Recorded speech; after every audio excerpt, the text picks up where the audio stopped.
Hey, hello friends. Welcome to my channel SAP SD and ABAP League support. So let's get to that interview questions in SAP SD.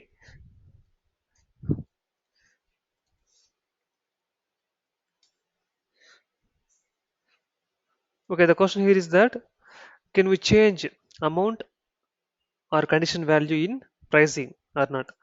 So for example, if I open the order in VS02, any order,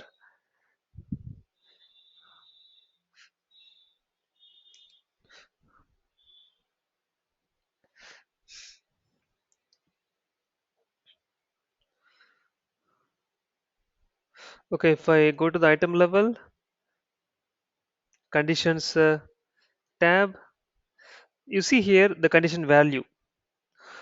The question here is that whether we can change the condition value or condition amount or calculation type or not. Is it allowed or not? Okay, that's the question. Right? Is it's very much possible and it's controlled through the T code v slash 06 where we will be controlling that. So if I go to v slash 06 and if I look for a PR 00,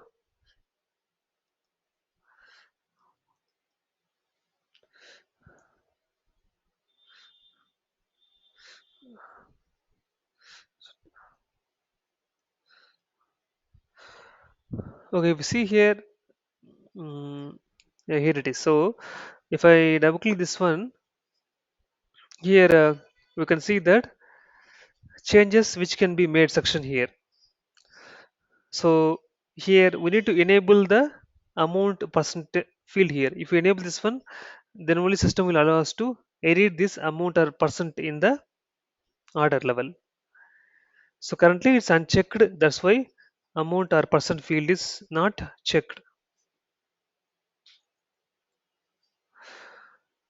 Okay, and same thing with condition value also.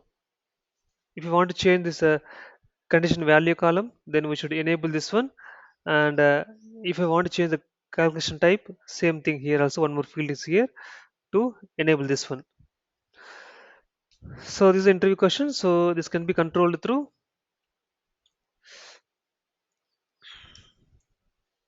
yes, it's possible through customization in v slash 06 T code. And one more inter question here is that what are the user exits that you have worked. So there are several user exits are available in case of order and invoice and delivery. So we need to speak about a few user exits which we have used in our project. So for example, if you take that include MV 45 AFZZ, so here we have so many includes are there. A few important among them is user exit, save, document, prepare. And one more I can give you is that user exit,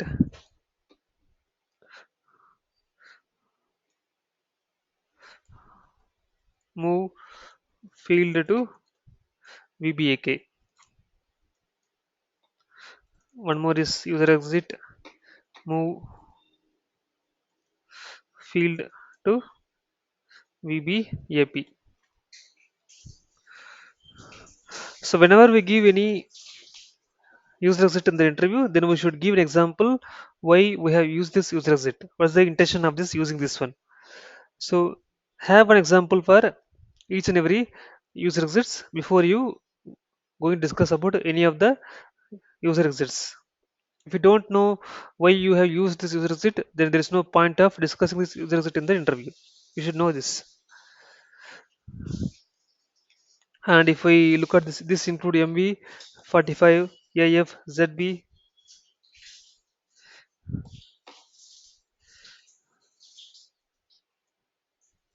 So here we have an user exit called user exit source determination. So with the help of this user exit, we can redetermine the plant and storage location, and with the help of this user exit check VBAK, we can do some relation on the VBAK table level. Like this, we can specify a number of user exits.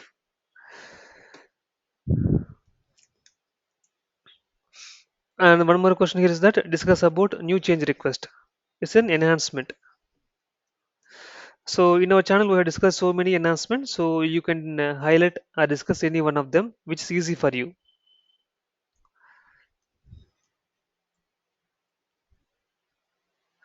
And this is a very tricky question. You see here, we developed one custom routine.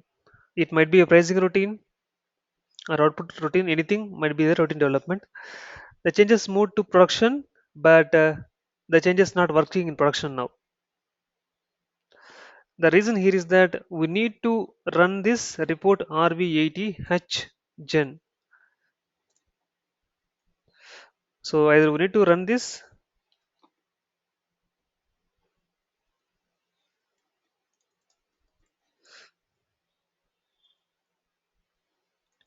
or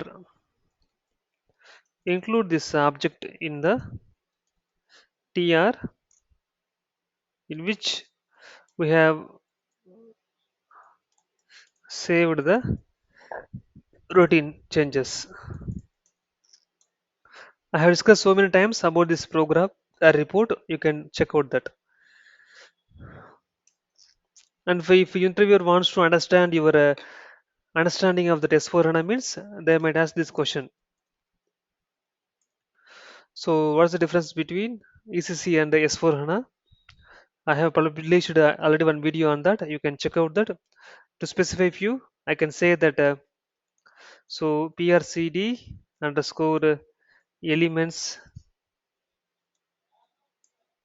table replaced introduced, right? Introduced to replace KONV Matner length increased from 18 to 40 characters. Access step number increased from 2 to 3 characters. So like this, we can keep on list out the differences. And BRF plus has been introduced in terms of output. Yeah. Okay, it's a kind of tricky question. If you see here, so there are two items are there. Okay, item 10, that is an material 1. Item 20, this is also same material 1 only. So now business wants to make sure that first will be an normal item, okay, and the second item will be an MTO product. It's a normal product. It's an MTO product. So how can we make this item is MTO or third party? Any example we can give, right? So same material in both items, but I want to deliver it one as an normal standard item, 10 item category. One more, I want to deliver it as an MTO product, right? So whether it's possible or not? Yes, it's very much possible. We need to change item category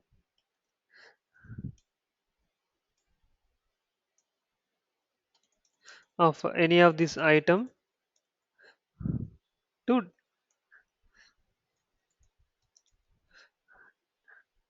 TAK. Or if I want to deliver it as third party waste means I will need to make it as a task. Like this, we can manually update that item category. See, as per that item category configuration, the item category group will be determined same for both the items when we add the item in the order level.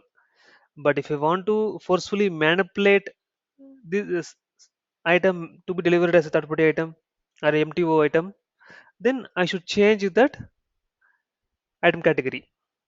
To do that, some configuration should be maintained in the Vivo V4 T code level. So manually, item category should be maintained like tags or a tag TAK. And we have a tab also for IPO, right? So we should change the item category in the order level manually to make it deliver from the MTO way. And one more tricky question: what is the moment type in case of third party scenario? So we know that in third party scenarios, delivery will happen from the vendor only. So there is no moment type maintained. There is no moment type maintained in schedule line category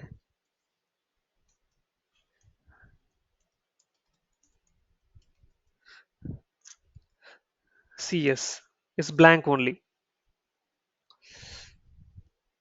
So here discuss about any critical ticket that you have worked on. So we can specify any critical ticket that we have worked on. In our channel also, we discussed about so many tickets. You can pick any one of them and discuss about them. And the last question is that we need to discuss about one complete business scenario. So in our channel also, we discuss several scenarios, but let me give you one simple end-to-end scenario is that, okay, Barracuda placed an order which will hit GXS. Okay, Barracuda will send the data in ANSI X12 format and it will reach to GXS. So GXS will convert ANSI X12 to XML format. Then PIT receives the data as an XML and later it will be created as IDOC in SAP to create a sales order. Okay, order acknowledgement.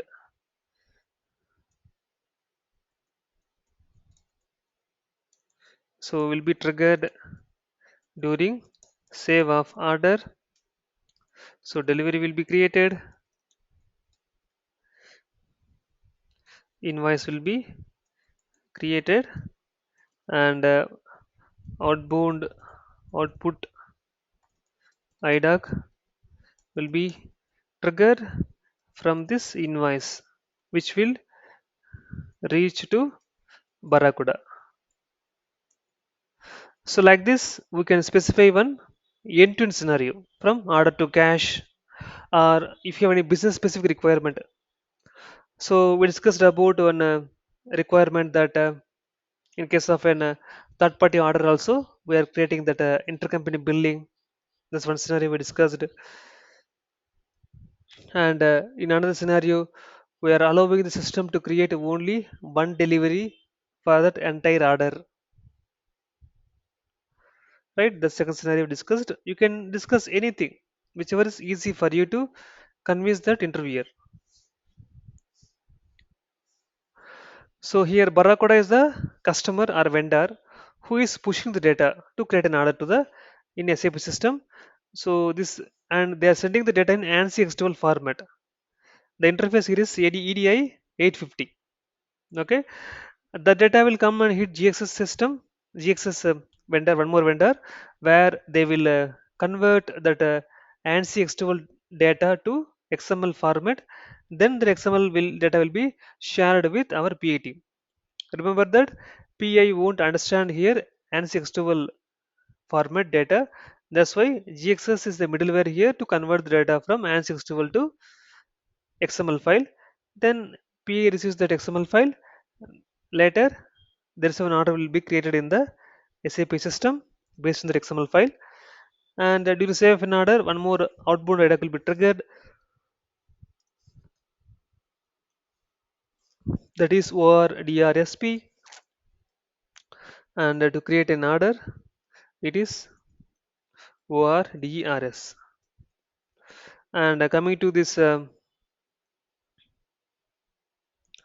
IDAC output in invoice, that is message type is INVOIC.